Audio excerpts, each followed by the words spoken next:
Presented by Manu Films.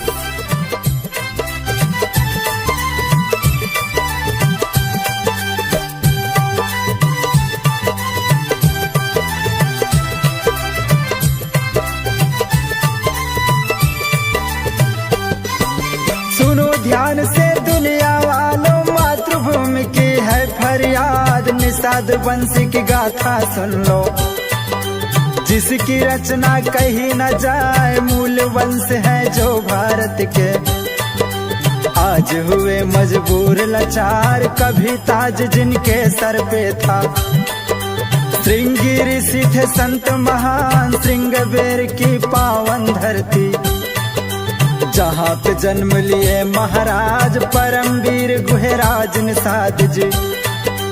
जिनके हाथ सारा साम्राज, राजनीति जिनके कदमों में।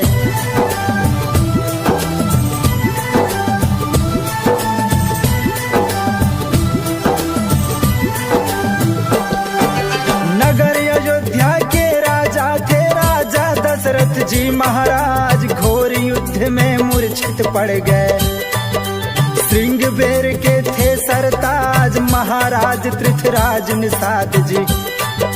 राजा दशरथ किए संग्राम 13 बार जब युद्ध में हारे।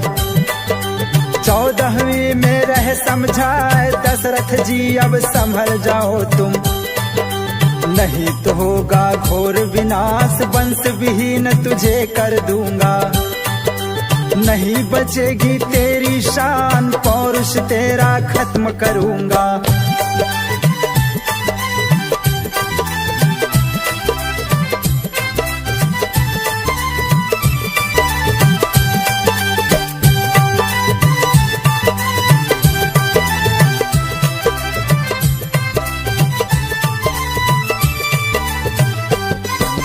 दशरथ बोले क्षत्रिय कुल की हार नहीं होगी बर्दाश्त। तीर्थराज मैं युद्ध करूंगा, हो जाओ तुम भी तैयार। आज फैसला हो के रहेगा। युद्ध हुआ योद्धा के बीच, सुबह से लेके शाम हो गई। आखिर दशरथ हुए लाचार, एक तीर नाभि में लग गई। मचाया अयोध्या हाहाकार, दौड़ पड़े सब जनपुरवासी। तीनों रानियां करे विलाप, मुनि विशिष्ट जी धैर्य बधाए।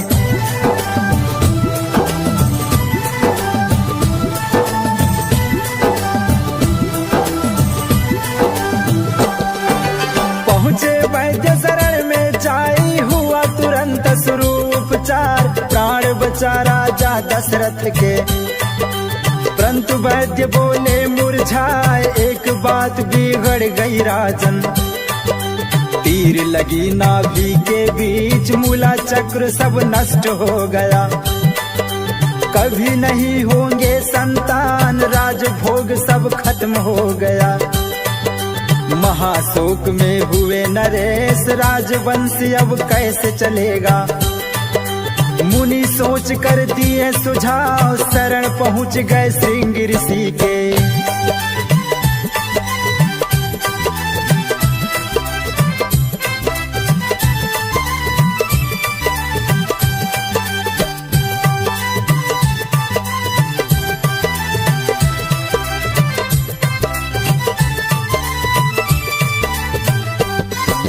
त्राहि त्राहि कर शरण में गिर गए, मन की व्यथा रहे सुनाए।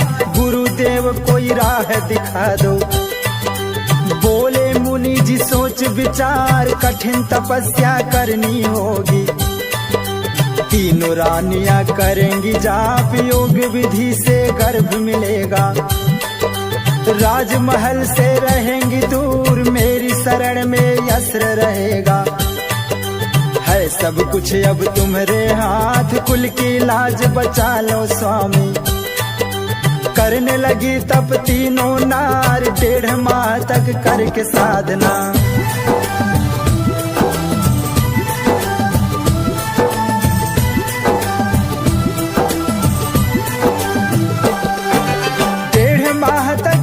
साधना फल और खीर का दिए पर प्रसाद सुंदर स्वप्न सजा दशरथ का। नगर ढिढोरा दिए सुनाए फूल नहीं समाए मन में। 9वें माह शुभ घड़ी जो आए 4 चिराग जल गया वंश में। खुशियों से भर गया वीरान चारों दिशाएं मंगल गाए। महल बीच गूंजे किलकार बजे बधाई दशरथ द्वारे। लगी भीड़ संतों की आए प्रेम पूर्ण सम्मान दिखाए।